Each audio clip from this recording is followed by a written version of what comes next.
Welcome to Esoterica, the podcast, the live stream. I'm Chris Schultz, I'm Aaron Christian. and we're here bringing another Sunday night live stream where we get a couple of songs to listen to tonight. And because we completely flaked last week, like Aaron texted me at 9 o'clock and he's like, "Guess what? We're not doing right now." We decided to make it up to our fans by doing an AMA tonight. So if there's anything that you're dying to know about your hosts, you can ask. Yes. Ask us anything. That's what it's called. That's what we do. Oh, there we go. Hey, let's see why. We're just getting adjusted here. We're once things go live, the screens look a little different. The people are all the same. There's two people watching now. It's me and you. Nice. Yeah. So Aaron, anything you want to know about me, I'm an open book. What color's your underwear? We have a third person now. So now it's not just us. Well, I'm going to be eating Chinese food while we do this because I am hungry. So I apologize in advance for my chewing. I can hear my dog barking madly upstairs, so it sounds like my food has just arrived, but I'm just going to wait until later because it's a whole preparation thing going into it. So it looks like, my sister is here. Hi, Jen. Yellow. Dave. Hey, David, how's it going? So since my sister's here, I'll make an interesting little joke. So my sister works at a fabric store. So she had a bunch of remnants to make masks with, and apparently they weren't getting done at home.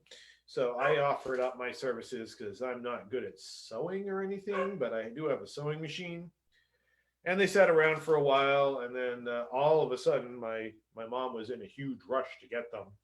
I actually attempted to sew them today and could not get the sewing machine to work. So that material is back on its way over there to have somebody else sew it because I don't know. I've great work.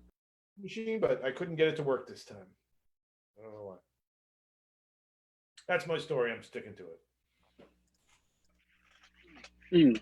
Well, it's such a used story. I can't figure out how to use it, so I'm just like, I'll give up. Yeah, mom was a bit manic, lol. Yeah, so she kept telling me that my sister, I guess they're opening the store back up to the public, and so I was trying to let my mom know that by the governor's order, if the store is going to be open to the public, then they are responsible for providing masks to their employees. But nonetheless, it looks like the masks are finally going to get sewed up, so that's a happy day. Off to go well. Happy day. Because I think that's I think that's going to be a thing for the foreseeable future. Is we're just going to have to get used to wearing face masks because that's the world we live in now. It's going to be interesting. I saw somebody instead of calling it like normal or the way it used to be, like what's forward, what's ahead. I don't know. I thought that was interesting the way they put it. We have been open since Monday, but they have provided no masks. So you might want to let your boss know, or I would call your the health department for the town or city that the store is located in, because that is a violation of the governor's orders. They are mandated to provide that to their employees, or they cannot be open. I don't know what that town's rules are, but I know Whitman, if the store is not complying with the order, that they will be shut down for 24 hours, and on the third offense, they're shut down for the entirety of the state of emergency. So I want to let them know that. That's hardcore. That is hardcore, and people complained in our town when we put $100 fine on. So, there's other towns that have $300, $1,000 fines. In the Philippines, you could be shot. So, of course. They want us to use the handmade masks the customers have donated back to us. That's wonderful, but that's not what the governor's order says. They are to provide you with masks. That's end of story. It's non-negotiable, as they say. Yeah. No. Well, I think we should probably wait a little bit before we get into our song portion of it. But this is really an open forum, so like, ask questions. Yeah, anything you want to know about your hosts? I guess as we're waiting for some questions, we could talk about some of the. As I said in an earlier post, we don't want to count our chickens before they hatch, but we've got some exciting developments as far as some upcoming episodes. Well, I think instead of saying what those are, we should direct people to visit our new page on our website that we've created for this adventure. And I think they'll get the hint. That's true. So if you go to esotericofthepodcast.com, when you're on our homepage, look at the bar across the top, the tabs for different pages, and you'll see that there's a new page there, and that might be worth checking out. We have a little teaser up now, but within the next week and a half, week or so, 2 weeks maybe, we'll have some new content there. That's something a little different, but fun. And actually, Aaron and I were discussing this, whether we were going to bump episodes that we've already planned out for the season, and we've made an executive decision that we'll be doing more than one a week. I guess they'll have their own. We're starting a new series. I'd put it. There we go. Same podcast, new series.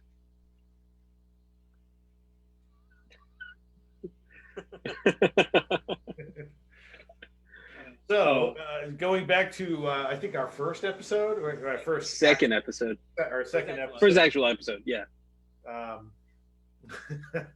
We discussed at length the hammerhead shark stuffed animal. So for those of you that are tuning in that may not have listened to our second episode, which is not one of our finest, we reviewed an old story LP. What was it? Attack of the Shark? Jaws of the Shark. Jaws of the Shark. It was awful. And I mentioned that when Carrie and I were living in Somerville, there was a supermarket that had these little stuffed animals of various animals, because stuffed animals. But whatever. So if it was a stuffed dog, if you squeezed it, it would say, "I am a dog." I say, "Ruff, ruff, ruff," and then might give you some facts about dogs. There was one of a hammerhead shark, and when you squeeze it, it said, "I am a hammerhead shark.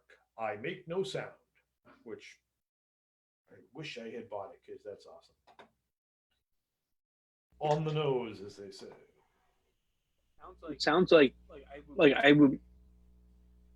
The way I would picture this is like a British accent. I am a hammerhead shark. I make no sound. Oh, that's it. Yeah, what nationality are sharks? I mean, or they're none. They live in international waters for the most part. I think they're Atlantean. They're Atlantean. Because they have like Pacific people. Atlantis, underground. I don't know. Let me have this. Yeah, there was no Pacifica, I suppose. But... Yeah. Well, we tried. We make a good go of it. Yeah, 3 people. That's how we roll. Just want to point that out. That's how we roll. 2 of them are us. 2 of them are us. Well, what are you people doing that you're not here tonight? There's nothing going on in the world. This is what happens when we skip a week, I know, right?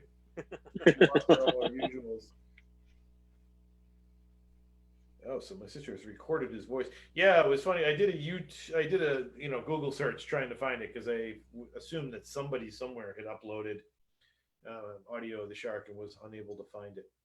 So that'd be cool. So, the wild world of COVID-19. For this potential last week of quarantine for us, maybe before we go back to work, maybe if we're lucky, they lift it up on Monday. We can reach out to the company. Be like, "Yo, yeah, that soundbite. Let's hear it. Bring it back. Make a new run of the shark." There's a high. Yeah. I don't know what country, the company that would be, but I'm gonna take a wild guess at China. I said company, not country. Oh yeah, but yeah, I get you. Yeah, like what company made it? Like, let's get in touch with all of China. Like, hey, Somebody what sound does a hammerhead shark make? Somebody's got it in a bucket in a factory somewhere.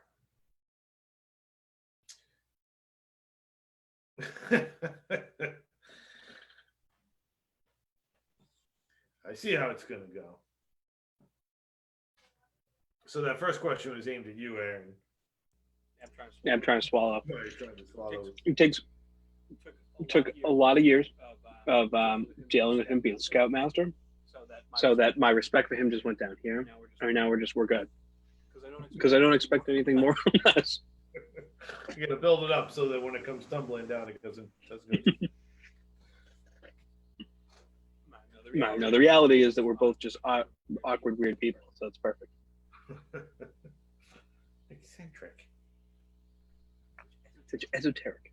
I'd say I want eccentric on my tombstone, but I don't plan on being buried, so. I want mine to say he was a good boy. He was a good boy. He did no harm.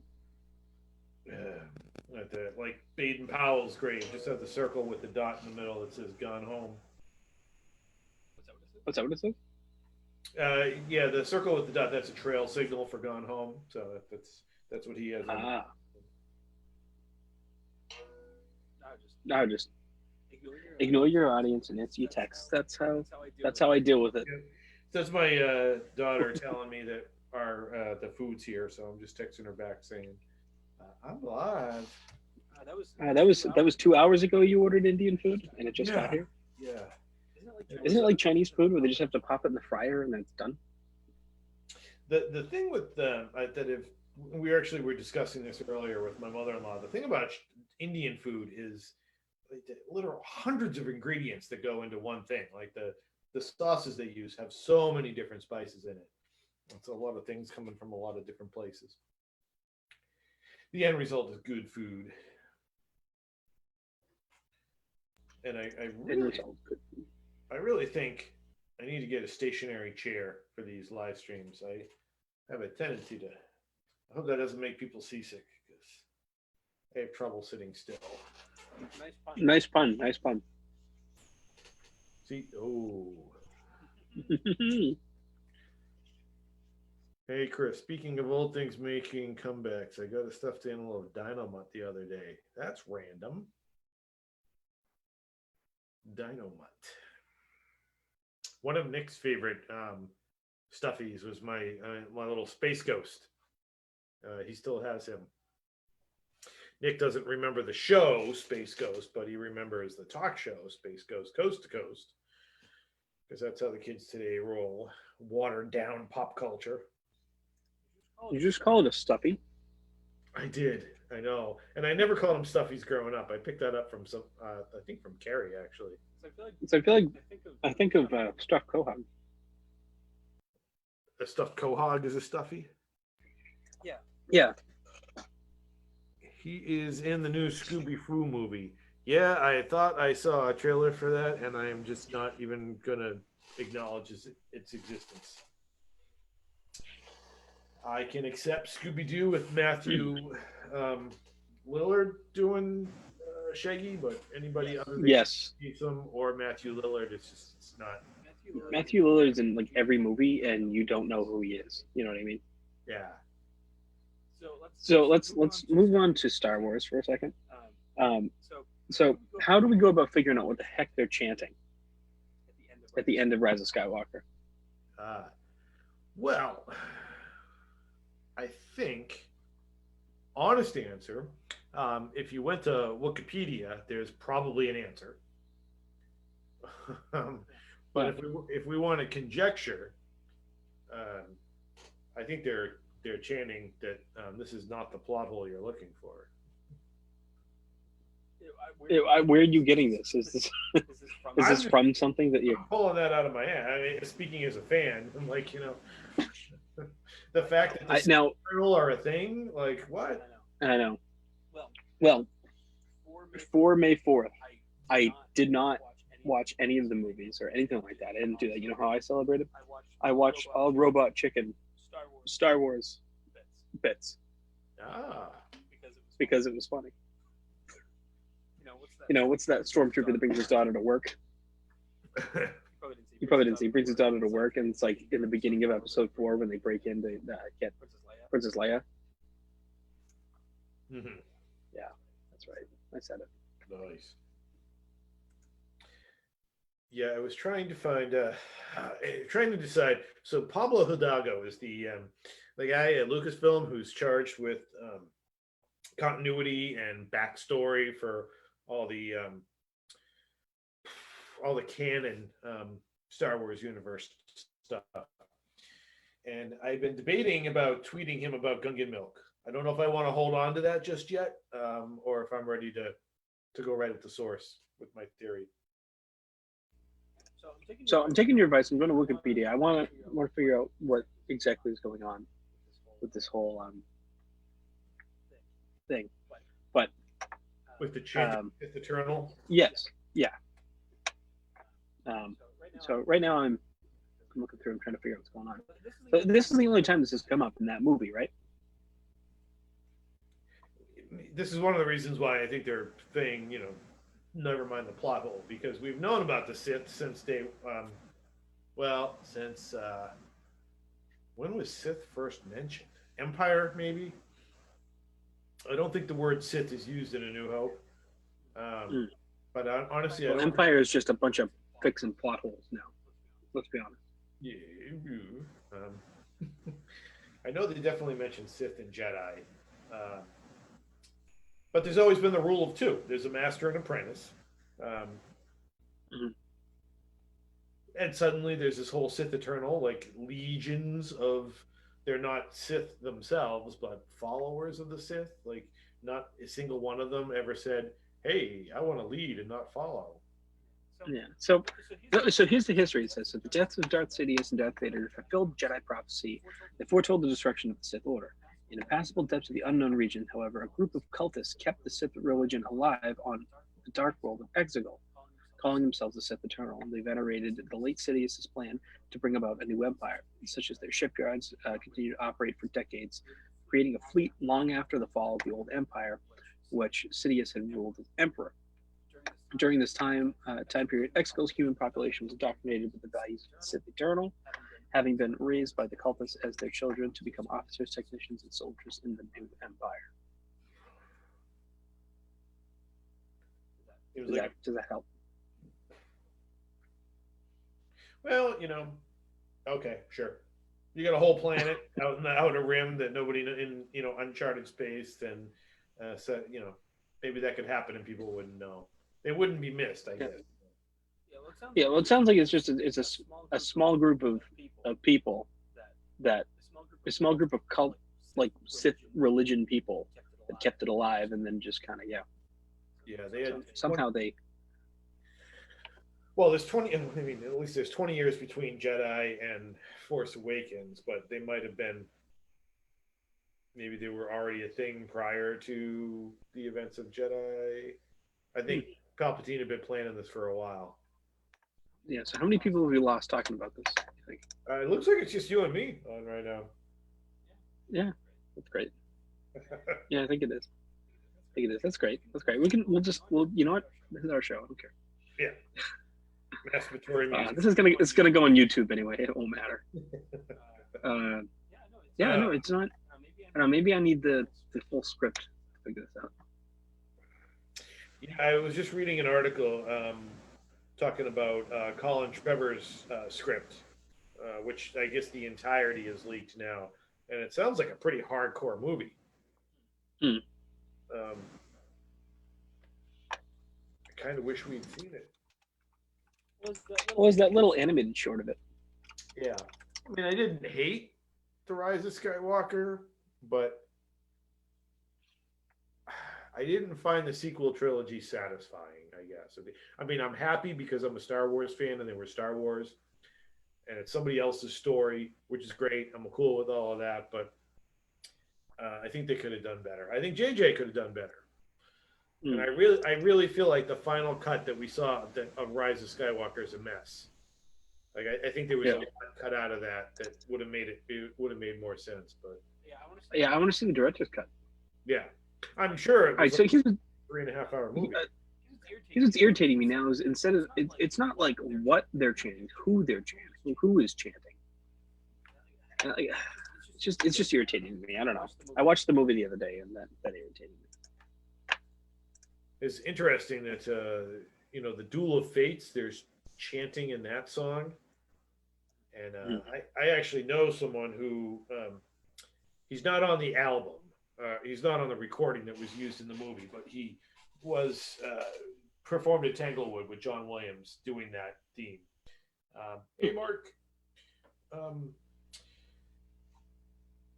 And he said they were mostly like they weren't even real lyrics. They were making noises. I'm sure there's translation somewhere. I'm sure, but right. That's Star Wars. People get into the minutia. The character that was running around with an ice cream maker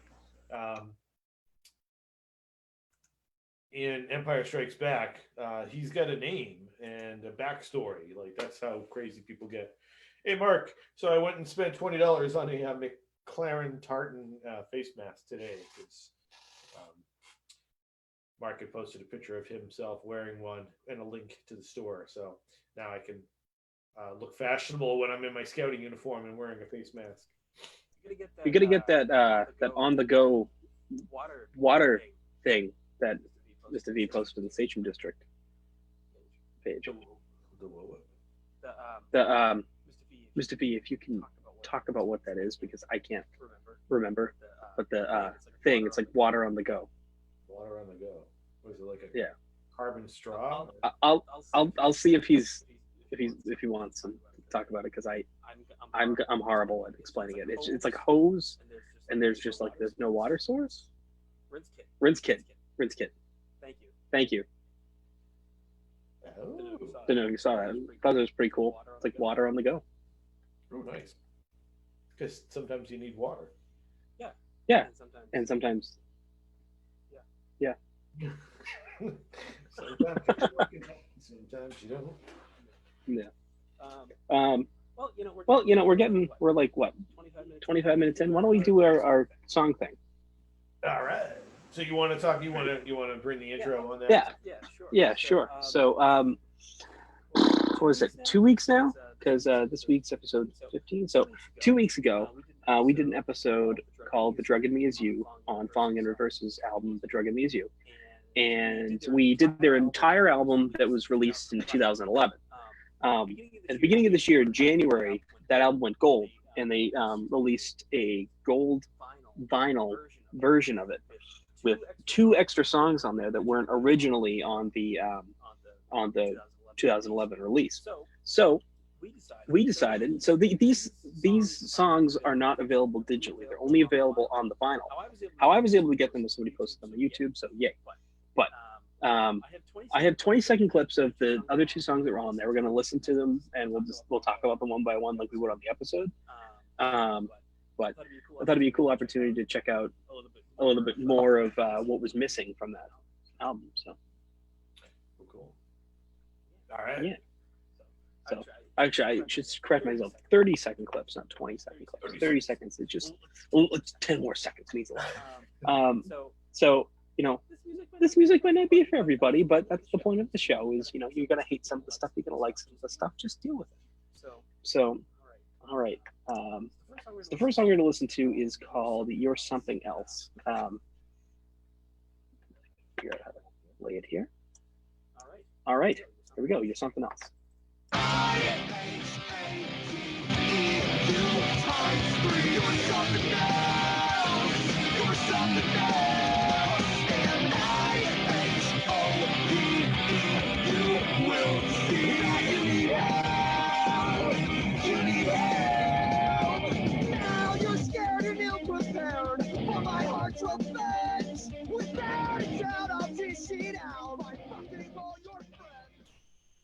Such strong language. Ooh. I know. I was hoping it would fade out faster than that, but it didn't. So this song's interesting because the clip I played didn't really catch it, and I felt like if I caught this part, it would turn a lot of people away from wanting to listen to it. But it's really poppy in the beginning, like excessively to the point where even I hate it, because it tries to be something it's not. But the rest of it is like the rest of the album was like just this riff driven kind of chunky heavy thing. I was listening to it earlier, and my daughter commented that it reminded her of Panic at the Disco. I can kind of see it like vocally and some of the instrumentation, but it depends on what era I think you're talking about. Because like the newer stuff, the older stuff, I can see a lot more. I'm honestly not that familiar with them, so I was kind of like, yeah, sure. That's cool. Yeah, Panic at the Disco might be worth doing at some point. Just listening to in general, because most people know who they are. The point is you don't. So, I've heard of them. There's they're interesting because a lot of their lyrics and their vocalizations. Like he's got a really great voice, and his lyrics are really into depth and well thought out. I think we went over. I think I played you one song at one point where they're talking about the smell of formaldehyde. And you're like, you don't smell formaldehyde. That's not a thing. I don't know if you remember I was talking about that. Maybe it was during Cosmic, but formaldehyde does have a distinctive smell. But no, like when you're in like a funeral, it's not formaldehyde you're smelling. Yeah. That is, that's disinfectant and flowers, and people often think that it's formaldehyde. It's not. Yeah. To me, it just smells like a barbershop. I don't know. Yeah. You don't smell it coming off the body. That's not. But it's hard to convince people otherwise, and it's not really the kind of thing you want to argue about either. Right. But back to this, yeah, it's kind of the same. Like it's what I expected it to be into the song, but like there's parts of it I'm just like, what's going on here? It's the lesser favorite of the two for me.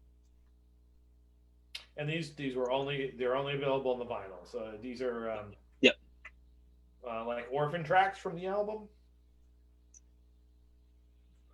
I haven't gotten a lot of information on them, but that's what I'm working under the assumption. These songs, if you want to hear the whole thing, they're available on YouTube. You can listen to them. That's where I pulled these from. But it's not for digital download on Spotify or anything like that or iTunes. It's just literally on YouTube or the vinyl itself. Which the vinyl I think now is going for like $90 because they only did a limited run and they don't have it anymore. Just the gold press of it. So. It got like I went to go get one because I was like, oh, I like this song. I like this album. I like it on vinyl. It was expensive because I waited too long. So, the other song on here is "I'm Not a Hero." This song I like better because it doesn't try to be poppy. It just kind of tries to be itself. So, but I'll talk about it after I play it. So this is about a 30-second clip. It's actually just the first 30 seconds of the song. I think that's the most impactful. So, there you go. That's interesting. So they were getting played on the radio. Yeah. Like you said, that my sister commented that they have a song playing on the radio currently, and the radio bleeps up. Oh, that's Panic at the Disco. Oh, Panic at the Disco. Oh, okay. Yeah. I think it's closing the goddamn door. That's I Write Sins Not Tragedies. I think that's what she's talking about. Closing a damn door. No, I don't know. Okay. I guess if you think of it in a literal sense, like not necessarily I'm agreeing with it, but closing the god door, that doesn't make sense. But closing the damn door makes sense. I don't know. Or just don't bleep it out. Doesn't really make a difference. Yeah, okay. That would be what I thought, but okay. Anyway, on with the. So yeah, here's I'm Not a Hero. We'll talk about this more in a second because I have something to say. But I'm Not a Hero.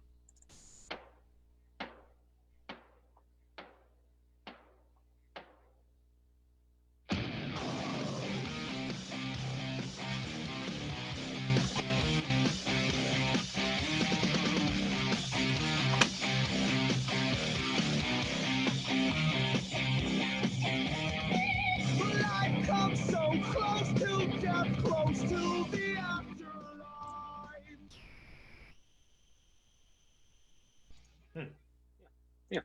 I didn't play a lot of the words in there for the reason being is like that's the majority of the song, and it's just got that driven vibe, you know. It's what I would expect from this group. I'm not necessarily surprised by it. I guess these two tracks, like, they fit, but I can see how they would have fit into that whole concept of the breakup album that Falling in Reverse had, but I don't know. I can see how it's kind of out of place for and why they got cut. I don't hate them. I like I'm Not a Hero. I've listened to that a few times. But the chorus is pretty catchy, but yeah, I don't know. I'm just not surprised they got cut from the album and they're released on vinyl. What, 19 years, not 18, 9 years later. Yeah.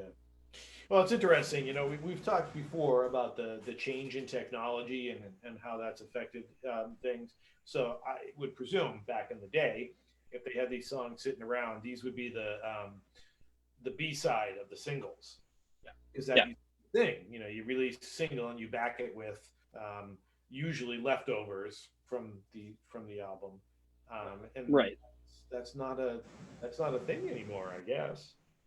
Yeah, when I know My Chemical Romance, they put out a few B-sides, and then once the album came out, so they have this album, The Black Parade, which most people know, and I know Amy, who's watching, knows it very well. But when they released that album, they had a bunch of B-sides. I don't know if they came out at the same time, but a lot of B-sides on all the singles. I think there were 3 or 4 singles from an album, and they came up with an EP afterwards of all the B-sides. I think 2 of them were live versions, but the other 2 were songs that just didn't make it on the album. And then 10 years later, so was it 2016, they came out with a re-release of it, and there are songs they did just rough mixes of that never made it on the album and just didn't even get finished in the first place. So you can hear all the different demos of them and stuff like that. So it's cool to hear that progression of it. They actually teased everybody saying they were going to do a comeback like in 2016, and everyone was freaking out like, oh my God, and they didn't, but they did last year. They decided they could come back. So that's a different story. But so I don't know how you would go about doing a B-side kind of thing, but apparently they did it 15, 14 years ago. It seems now like I've seen that trend more with like I know like physical CDs are less of a thing now. Like vinyl's having a resurgence right now, but yeah, they're super expensive. Actual printed CDs have sort of gone by the wayside. But I've seen a number of bands like Pink Floyd. A few years ago, they came out with the remastered versions of their albums, and those were like 4 CD sets for each album. Had a whole bunch of demos and studio alternative versions of songs. The Residents have what they call the Preserved series that they're in the middle of releasing right now, where they digitally remaster their albums, and it comes with an entire additional disc of same again. B-sides, demos, alternative takes, remixes. Well, while we're talking about CDs, I just want to point out my group Yuck Fu made like 100 CDs of our EP, and we still have all of them and haven't paid that off.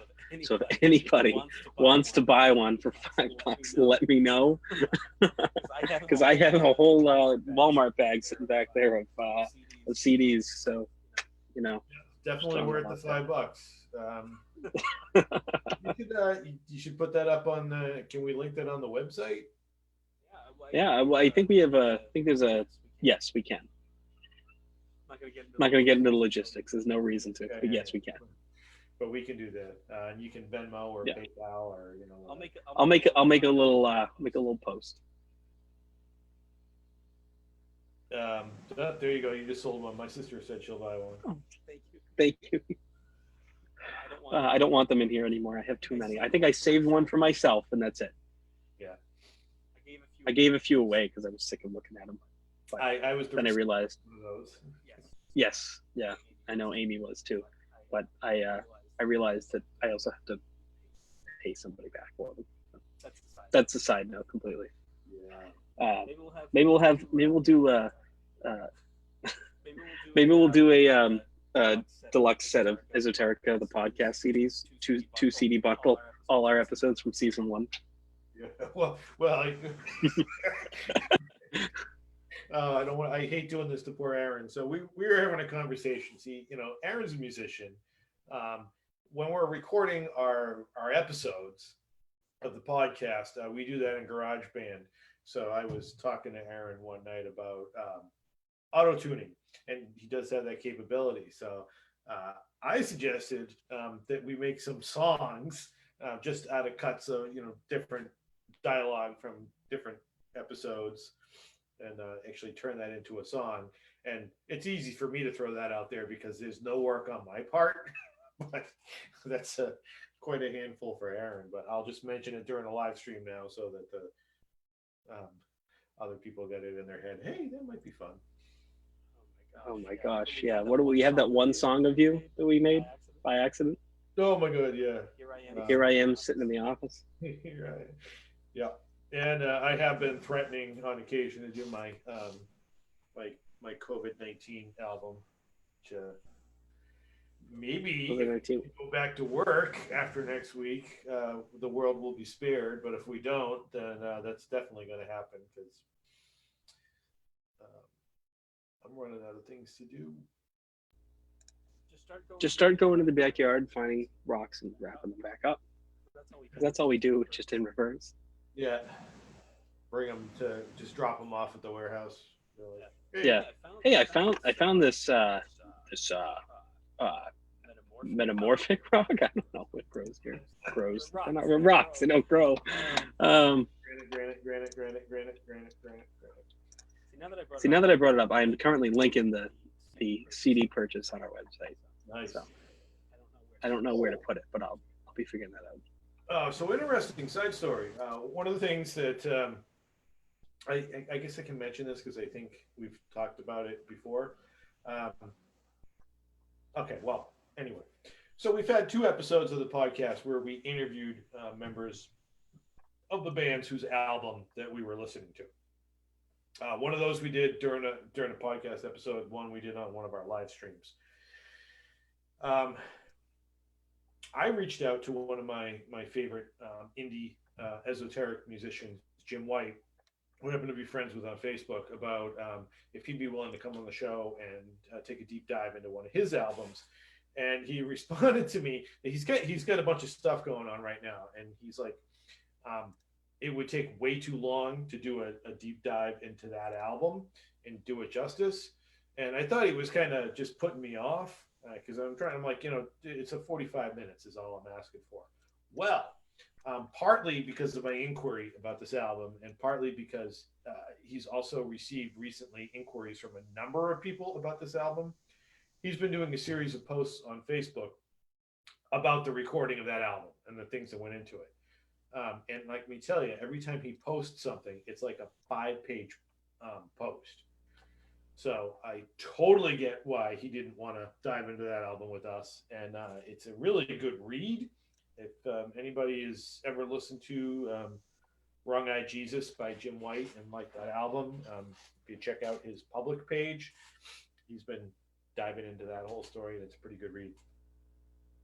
So even though we didn't get him, I'd like to think I was partly responsible for pushing him over the edge to record the process and talk about it. So that's cool. Just link the CD on our website and the live stream tab. So if anybody wants to help me get off my debt, please. I'm gonna work on, but I would wait because I'm gonna work on getting a coupon codes people get who watch this live stream get half off on it. So it'll be $5 instead of the 10 that he's got it for, which is ridiculous. So nice. Anyways, no, I totally understand why he wouldn't want to. We're up to 7 now. Hey, and a happy Mother's Day to Aaron's mom. Hi, Aaron. Oh, hi, Mom. Happy Mother's Day. Hope you like your chocolate. The curbside picked it up for you. Nice. Yeah, I just let my wife do her thing today and kind of left her alone. That was my present to her. And both of my kids get in their respective caves. So that's about as exciting as it gets in the Schultz house. You reminded me, I have this fortune cookie, and I think it might be fun if we open the fortune and read it. So I'm gonna do that. My favorite fortune I ever got was Help Get Me Out. Yeah, I got a similar one, and it was it said I guess no, it wasn't Help Get Me Out, but it was like, oh, I'm finally out of it. Oh, I'm like, the fortune, you were angry about it. Yeah, the fortune's supposed to be about me, not the fortune itself. I want to buy fortune cookies from a company that sells only those, like the joke fortunes. Mm-hmm. Like, oh, thank gosh, 404 fortune not found. Stuff like that. What I did, there's a video where if you take a fortune cookie, you wrap it in a damp paper towel and you put it in the microwave for like I don't know, a few seconds just to warm it up, you can actually take a pair of tweezers quickly and replace the fortune. So for all you guys and gals out there trying to get a date, ask someone out, be your boyfriend, girlfriend. Here's a cool idea. Do that. Replace it with like, will you be my girlfriend or something like that. And so when they open the fortune, it's like, oh, you're lost. You look puzzled. Do I need to? Well, I think the flaw in the plan being if you take them out for Chinese food, you're already on a date, right? So. Well, no, this is like making it permanent, Okay, all right. You want to be a couple sort of thing, like okay. Yeah, maybe this is like you're mid to late 20s. You have your own place. You're like, hey, come over for dinner. You order some Chinese food. You're just like having a good time. Maybe you'd probably make them dinner. That'd be the smart thing to do. Don't take my advice for anything. And but this is something I guess you could do. I'm just saying, or maybe you just want to have fun. Like, you can seal it back up and everything. I don't know. There's a video. Maybe we'll link it at some point. Who knows? I like the idea of a fortune that just says duck. He was it Family Guy had a thing where it's Lois opens the fortune and it goes he knows, run, something like that. So, but mine says things become to those who wait, but only the things left by those who hustle. So this means I need to go to the gym. But we can't. We can't. Well, maybe next week. The gyms aren't opening again for a while, or it's going to be like you're going to have to schedule. Actually, that's probably. I'll make a prediction here. That's how it'll work. Is you'll have to schedule your gym time. You know what? Like I feel like I would go more if they did that. Yeah, I made an appointment. I have to go to the gym now. Like there's no getting out of it. Yeah, that actually makes a lot of sense and then you're inconveniencing other people if you don't take advantage of it. Exactly. That's a good point. There's going to be significant changes to the way, and I think this is part of the problem for people. I don't know. I was thinking about this last night when I was watching the movie Contagion. The situation that we're in now, this is a disaster. And I think it's very hard for people to look at a disaster as something that's not an event. This is invisible and it's an ongoing thing, but it fits the same criteria as a disaster. It's not physical damage, but it has been an interruption of our life. So you think about it. Let's say a hurricane comes roaring up the East Coast. Say we got a Category 5 hurricane that hit New England. Things would be fucked up and there would be a lot of damage and people would be dead and like essential services would be disrupted for months. How is this any different other than there's no physical damage to infrastructure? All these businesses are closed or operating, oddly. We're all affected by this, what's actually, I would say, is a disaster. So related but unrelated. On that note, I made a post on Facebook the other day, and I'm Facebook friends with a lot of the people in this right now. So I made a post on Facebook the other day, and I said in it, I wish that Donald Trump would stop calling it the invisible enemy and start calling it the Phantom Menace. Like I swear, 90% of the people that read my post didn't get the joke. That's a Star Wars movie, The Phantom Menace. I wasn't saying anything political, and a lot of people on that post wanted to take it seriously. So, yeah, I got it. I thought that was funny. Well, I know you would get it because you're insane when it comes to Star Wars. You're literally a stormtrooper in your off time. But like, Joe Schmo who comes across the post is just like, oh, this is, don't count your blessings because he's an idiot. I'm like, it was a joke. Like I don't want to get into politics. I don't like that. Well, that's the thing about where we are as a country right now. Is like everybody's getting their panties in a twist. It's just, like this is what I like your son. He doesn't know a lot of the cultural references. Like he knows a lot of the cultural references, but he doesn't know the source material, right? So like, and I try to be the same way. Where if I don't understand the source material necessarily, like I know that like saying like I love you. I know, like I know that is a cultural reference of sorts. Like I know that came from something. So I think if people who saw my posts will understand that the Phantom Menace is a cultural reference to something. Like it's a movie. Um, you know. And one thing I'm going to say, so I've been reading a lot recently about businesses that have been unsuccessful in attempting to reopen under the new reality that we're in, mostly because of this insidious problem called human nature. Um,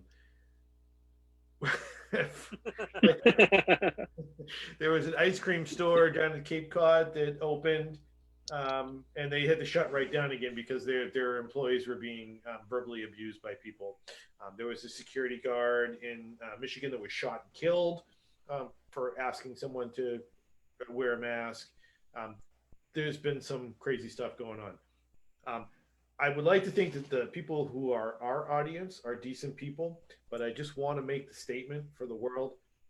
It's going to be a weird, painful, gradual process for us to try to go back to some semblance of normalcy.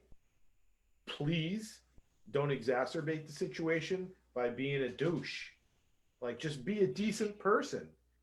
If you're asked to wear a mask, and don't give grief to people that are wearing masks. Just if you think it's stupid, laugh about it and follow along. We're all in this together, and the only way it's going to work is if we all cooperate, which is why things don't work. We will get through this a lot quicker if more people just go with it for a little bit, because then it'll be over. The world should revolve around Star Wars. It should, but it doesn't. Yeah, it doesn't. That's a good point. But sometimes it's almost like a dog eating like a pencil eraser. The world's just so small and safe when they do that, and it's weird. But you know what? If the world just revolves around Star Wars, it's small and safe. It's mine. It's yours. And we can just do our thing. I can sit at home and watch The Empire Strikes Back and just mind my own business and have my own opinions. I don't care if you disagree with me. Yeah. Well, that's why not so much now, I guess, because nerd culture is part of the mainstream. But I remember for a long time as a young adult, people were astounded when I said I'd watched A New Hope like 300 or 400 times in my life. But in my defense, I don't spend countless hours sitting there watching the movie like I'm in church. A lot of times, it's like comfort food.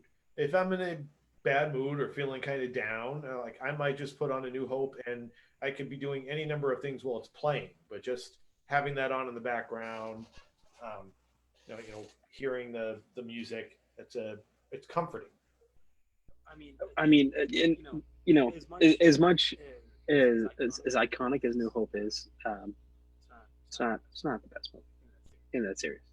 Well, no, and for me, it really has nothing to do with its quality. Yeah, no, I agree. I agree with you. I have more of an emotion. But but it's not the best movie. I think we can agree on that. That's Empire. Yeah, it's the best movie. And Empire's a good movie. Empire's the best movie. That's different. Well, the thing is my top three are definitely not most people's top three. Yeah. They should. Let's do this right now. Anybody? This isn't Ask Us Anything, so we've just been talking a lot, so you can ask questions. But while we wait for you to put your questions in there, top three Star Wars movies right now. Anybody, too. Feel free. Top three if you know it. I know, like Mom, you've seen one. I'm gonna go A New Hope, Empire, Rogue One. Okay. All right. Ready to be disappointed? Empire. Revenge. Rise of Skywalker. Ooh. Yeah. I don't know. Yeah, that's right. You don't. So one from each trilogy. Huh? See what I did there? Not intentional. Almost the last movie of every trilogy too, except for the original. Yeah. Empire, Revenge of the Sith, New Hope. See, her and I are almost the same. My own sister puts Revenge of the Sith before New Hope,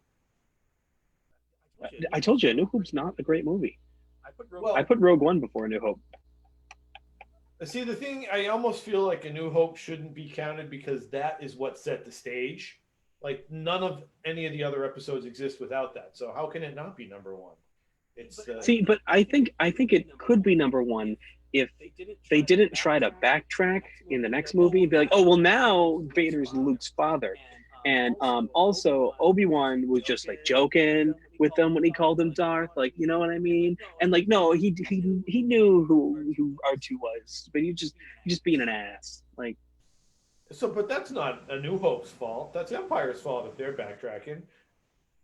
My point is it makes it delegitimizes the integrity of what A New Hope was Which makes every movie by doing that. lesser than A New Hope. So No, because the rest of them follow the plot now. It just ruined the first movie. yeah. I don't know. I appreciate what has been done, and I get it, but I think they could have done a better job. Well, Also, ask us anything, because this is what this is called, and it's just kind of Chris and I talking about Star Wars. yeah. Hey, you cried in the theater. You Yeah, I did, but that has nothing to do with whether it was a good movie or not. I cry if my popcorn spills. no, you don't. No, I don't. But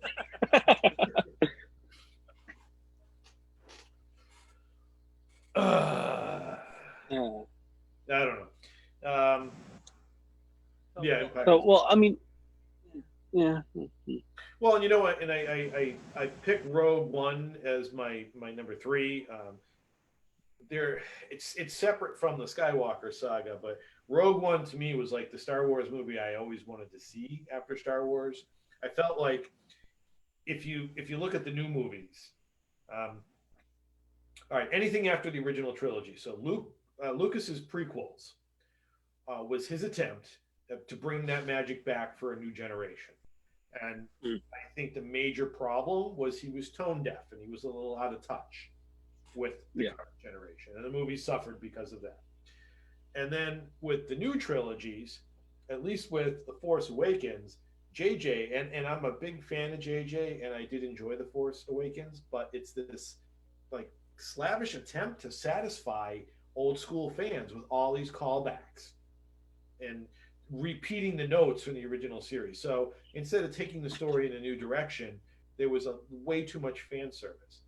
Rogue One comes along, and that movie was actually taking the Star Wars universe and playing in it, and like making it. So what's the title of the series? Star Wars. The first time we see actual war with consequences is Rogue One. So I love it for that. You cried when Obi-Wan said you were my brother. Yeah, that's an emotional scene. Anybody who's emotionally invested in the series would cry. I haven't seen any of the new ones. Well, what the? Well, I didn't really like The Force Awakens or The Last Jedi, because I think I know like we're trying to transition here into something else, but it just was a huge middle finger to everything else. Rise of Skywalker, I think because it knew that, like especially with The Last Jedi, it was trying to repair itself, and I liked it for that reason. I don't know. Yeah. I mean, I liked Rise of Skywalker, and I thought it was a satisfactory conclusion to the current trilogy. I just think that the current trilogy could have been a lot better. Yeah. Although, and this is the last thing I'm going to say, because we're closing on an hour here, but the prequels, I think everyone hates the prequels. They hate on them for some reason. I like them a lot because I don't know why. I'm the type of person that likes to see what happened to get to this point, and no matter how awful acting wise or quality wise, like I just want to get the story. I don't care how bad it is. Like this is still the story. You know, so I don't care whether it was just an awful movie that had bad acting or the bad CGI or whatever you want to say it was. It was pretty decent and revolutionary CGI for what it's worth. But it gave me the story that I wanted to understand what was going on for the rest of it. So I just saw that Ken mentioned Pigs in Space and Spaceballs. You need to check out if you haven't seen, because I think people of my generation will remember this. One of the very first Star Wars parodies that came out, not long after A New Hope, was called Hardware Wars. You can probably find it on YouTube. It's definitely worth checking out. It's hysterical. They use like toasters and tools as the ships, and uh, Han Solo was ham salad, and Obi-Wan was what was it? Obi or Augie Dog Kenobi. It was wicked funny. It's definitely worth checking out. Hardware Wars. For closing in our last 5 minutes, why don't we kind of talk about what's next on our plate for the next like week or two here? So this Wednesday is our 15th episode, which is reruns by Bicycle Inn. It's their EP from 2016. They have a Boy Scout uniform as the album cover, so I thought that was pretty cool. It's an Eagle Scout.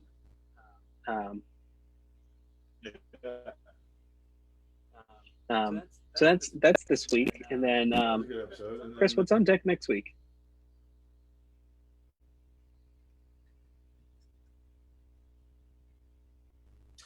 So we got a very, very special episode coming up next week. Rather than listening to and discussing one of my favorite esoteric albums or one of Aaron's, we had the good fortune of being joined by Homer Flynn, who is the president of the Crypto Corporation, the management arm of The Residents. And Homer shares with us his favorite esoteric album, Frank and Clyde played the songs you've asked for. So we take a listen to that. That was a very exciting episode for me. I'm a giant Residents fan. So actually being able to talk to Homer was a huge deal. So that's our next episode after that. Yeah, and like we said, if you're interested in what our other secret project for now is going to be, you can go to esotericthepodcast.com and view it our new tab, which is next to our episodes tab. If you haven't seen it already, we have a little teaser in there with virtually no information, but you might be able to guess by the title kind of what might be going on. And also, if you want to buy a Yuck Fu CD, if you go to the live streams tab, there's a little drop down. You can get a CD. Yeah, and working on a coupon code, so you will look for a post for that. And there might be a well, I won't do it now, I guess, because my computer's running a little slow with everything going on. But there might be another teaser post popping up shortly. So maybe after I have my dinner. I just remembered that I get Indian food upstairs. So you know, about 2 minutes left. I think we might wrap up a little early so Chris doesn't get to miss out on his dinner. Well, and I think we should also take a moment to honor this special day and say a hearty thank you to all the women out there who gave up their wombs to bring life into the world. So happy Mom's Day to all the moms out there. Happy Mother's Day to all the mothers. We couldn't do it without you. And whether you're a mom, a stepmom, a foster mom, or a grandmother, or a Mr. Mom, whatever you are, thank you for all you do. You're special. I'm gonna cry like you, Darren. And like I said, I was telling my daughter this morning. She said Happy Mother's Day to her mom, and I said, "You're gonna say Happy Mother's Day to me because I'm the one that made your mother a mother. She wasn't a mother until I came along." So. Thanks to all the dad, everybody who impregnated somebody. Thank you too, because you helped make this day special for those ladies. Oh, yay! Glad you said that. Well, thank you for tuning in to this week's live stream. You can listen to us on Wednesday, and we will see you next Sunday. Well, so until then, stay esoteric.